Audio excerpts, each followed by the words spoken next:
Hi cuties! Welcome back to the Royal Diaries. My name is Ginger and I am the owner of L Royalty Clothing. I'm here to talk about all things fashion, all things glam life of fashion, and just have some candid talk about what it's like being a indie designer living in LA. So if you ever wanted to learn about what goes into creating your own collection, then feel free to keep watching this video and I will give you 7 steps on what it takes to actually create your full collection. Now these are 7 kind of condensed steps, but they are still the 7 steps that you need to create your collection. So stick around if you really want to learn what it takes to make that collection. Okay, so step number 1.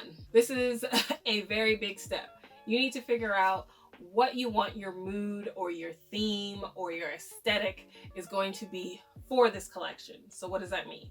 That means you need to think about the mood that you're trying to carry. Are you trying to be a casual mood? Is it upbeat? Is it goth? Is it futuristic? Is it steampunk? Is it modern? Is it vintage? There's so many ways you can go for the mood that you are trying to create. So you want to make sure you understand and know what that mood is. You also want to think about silhouettes. Like you want to think about what you want to make in this collection. Do you want to make jackets? Do you want to make tops? Do you want to make pants? Do you want to make dresses? Do you want to make skirts? And even from just those basic shapes, what are the shapes going to be? Are they going to be full circle skirts? Are they going to be pencil? Are they going to be mini skirts? Are they going to be long skirts? So as you can see there, it's a lot of planning on what you actually want to do before you even get into anything else. You also want to think about fabrics. What kind of fabrics do you want to use? Because the fabrics will speak to the mood that you're going for. So if you are going for a very soft, airy, flowy mood, you're going to pick fabrics that really have really good movement, very soft chiffons, cottons, very easy drapey fabric. You're not going to pick things that are really stiff and rigid because that's not going to really give you the mood that you are looking for. Step 2, what you're going to do is start sketching everything out. So at this point, you're just not really going to think about putting things together. Just really get all your ideas on the paper, or if you're not really great at sketching and you really just like pulling silhouettes maybe out of a magazine or off of Pinterest or something like that, start pulling all those silhouettes, start pulling the ideas, putting them all together so that you can have them all laid out in front of you. Because after you have that, then you can start honing in and narrowing down, putting this top with this bottom, putting this outerwear with this look, putting these sets together. These sets actually work really well together. This one you really like, but it doesn't really work with this collection, so maybe you can save it for something else. Things of that nature. So you definitely want to sit down and really hone your ideas down, bring them in, bring them back to earth. You know, if you have someone that you can confide in and show your designs to, you definitely want to do that as well and just say, hey, you know, what do you think of this? What do you think of that? You know, definitely you're really honing in, figuring out the silhouettes. Now that you have the mood and everything like that, you're going to now figure out if you, like, for example, if you have a very airy, simple, just flowy type of style, probably not do much structured looks. Everything is going to be really flowy, probably full circle skirts, probably a lot of cascades, maybe some ruffles, things that really give you kind of this airy, flowy feeling. Think about that while you are putting your full collection together.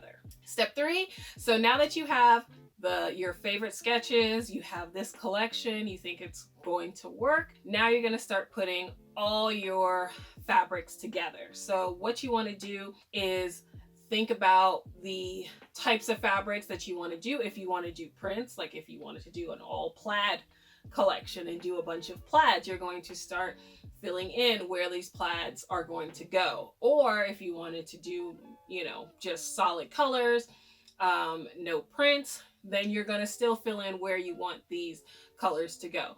Now, you can get your prints printed and made, and you could have custom prints, and that's amazing as well. Or you can just kind of have an idea of what you want to do print wise, and you take that idea and you go fabric shopping. For example, for me, I love florals. It's one of my favorite type of fabrics to design with. So I will have an idea of using, maybe I want this dress to have an abstract floral. I want this one to have a, small kind of florals just, dripped all over the fabric. So it depends on what I'm looking for. But if I don't find what I'm looking for, sometimes I can change it, or I can just say, okay, well, maybe I'm just gonna have to reuse a print on this top that I used on this bottom, and just make it work. So there's a couple different ways you can go about choosing your fabrics and choosing your prints or solids, but you want to make sure you have that idea in your head. And once again, that goes back to your mood board, because you want to think about the colors. If you want to put navy and yellow together, you're going to look for a navy and yellow fabric because that was part of your mood board.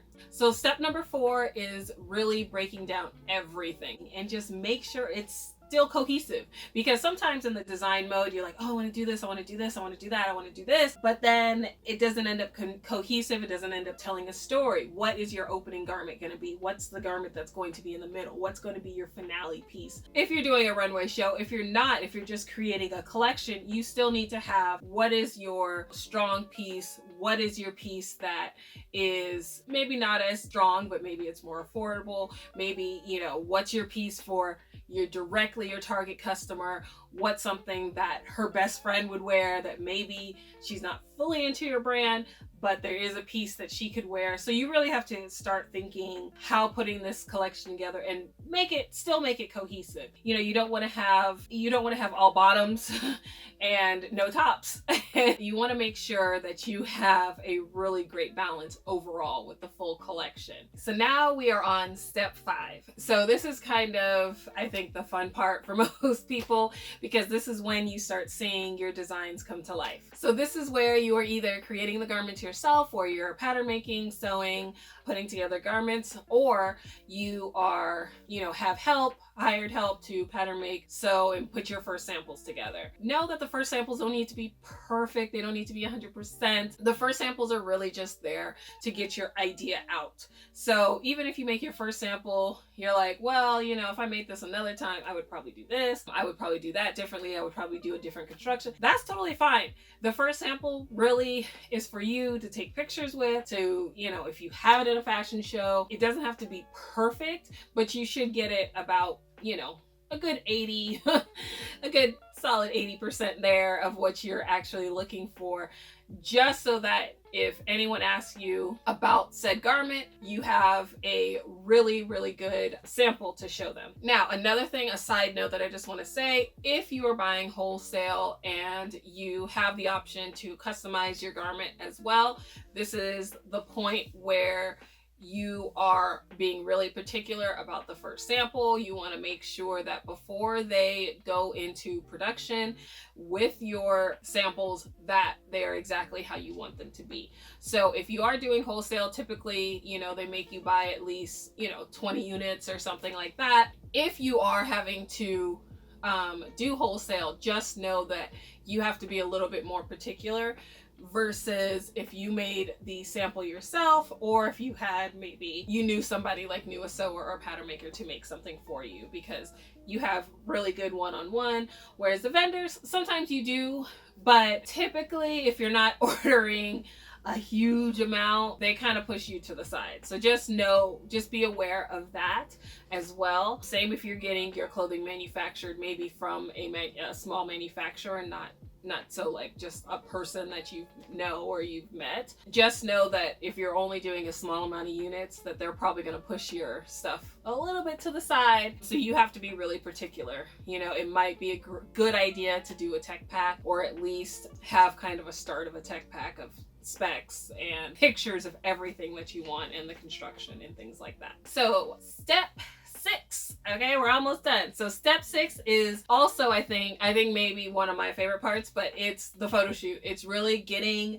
the garments photographed, getting them on the model, seeing how they fit, seeing how they move, knowing exactly what you want, how you want to set it up, what you want your background, the props, how you want the model's hair, the makeup, all that stuff. Like, that's one of my favorite parts. And get professional photos. Like, even if you have to take the photos yourself, there are iPhones now that are really great at taking photos, and Androids and things like that. You can take them with your cell phone and get some good photos, but definitely have the background be professional, have the whole shoot be as professional as possible, and kind of fake that. If you can't afford $2,000 shoot somewhere, definitely keep it as professional as possible. Make sure their hair's done, the makeup's done. If they have nail polish on, it's not chipped or anything. Think about the accessories, think about the shoes, think about what you want the photos to convey, how you want the models potentially pose. You really want to think about all of those things while you're doing the shoot. Now, I can tell you from experience, it is pretty difficult to be the photographer, to be the stylist, to be the designer. If you have someone that you can use as a stylist, that someone's really great at kind of putting outfits together, or at least having an eye for it, have somebody there as your second hand, or as they can eventually learn. Same thing with little things like, maybe the wig hair is doing this or something. Have somebody there to catch that if you're going to be the one taking the photos. Or if you don't want to take the photos, get a photographer. There's plenty that do photography work to build up their portfolio. There's plenty that do very low rates, so you don't need some top of the line photographer first going out, but you can, there's going to be someone within your price budget, whatever that it may be.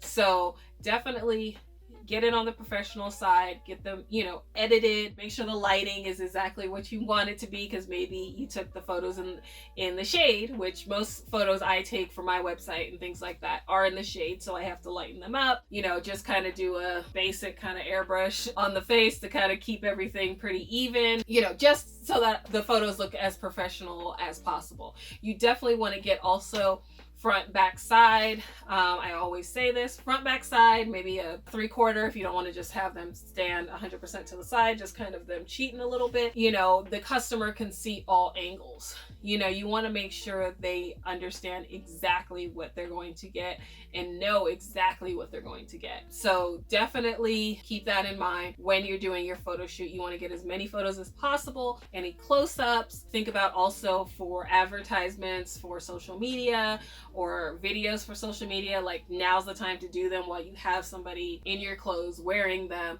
moving around in them. Do the boomerangs, do mini videos, do them different angles, so maybe a little bit where they're off more to the side, so there's more room here, so you can add text or something. All that kind of thing you need to think about while you are at this photo shoot doing it. So I know it's a lot, but it's good to go into a photo shoot with a plan of knowing exactly what you want to do. So that's why it's usually best to have somebody there helping you, or having several people there helping you, or hiring a team and you're just sitting back and saying, this is what I want, somebody figure out how to do that. This is why it's great to have that. If you are balling on a budget, then definitely at least try to have like one other person there to help you out and help you with the photo shoot, because there's going to be a lot going on and you just want to make sure that you are as ready as possible, and all the photos that you get are very professional and you will enjoy them and love them. And number 7 is kind of the final hurrah, is when you launch and market this collection. So this is where you really put all the promoting into this collection, whether you want to make a digital lookbook, a physical lookbook, you want to reach out to buyers, send them line sheets of your collection, price point. Maybe you're launching a website. Maybe you're just launching a new capsule collection on the website. You just want to use this time to really push and launch your collection. You want to keep all those things in mind with this launch. If you want to do some sponsored ads on some social media, or maybe even offering 20% off on when it's a new collection, so people can have an incentive to buy it now. Or maybe you have an email marketing list, so you start emailing out and saying, hey, new collection is launched, please check it out, we know you love it. This is really about marketing and putting your name out there and showing everybody that you really love your art and you're wanting people to buy into this art that you put so much love into.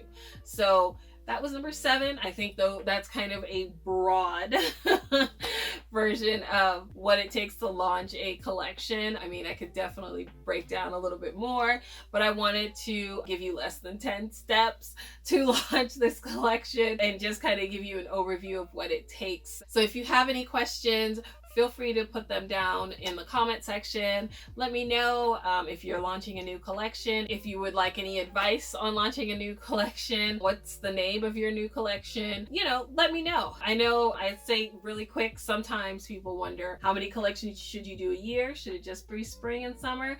Well, it just really kind of depends on what you want to do. I personally typically do spring, summer. Sometimes I do a fall, but not really. I live in California, so our fall is like, you know, 65 degrees. So I tend to just really focus on spring and summer. I don't focus on all the seasons typically. I'll have certain things that could work for different seasons. I don't really design for the seasons. So if you don't want to do that, you don't have a collection every season, that's fine. If you want to do capsule collections where you only have 4 to 6 looks, that works as well. I do those a lot because I like just having a small idea and doing a few looks for that and then expanding and doing a full collection maybe once or twice a year. So it's really up to you, but let me know what you think in the comments. Thank you so much for watching this video. I hope it was very informative, and I hope that your next collection will be wonderful, amazing, and beautiful. I can't wait to see it. Send me links in the comments if you have a new collection that just launched. Feel free to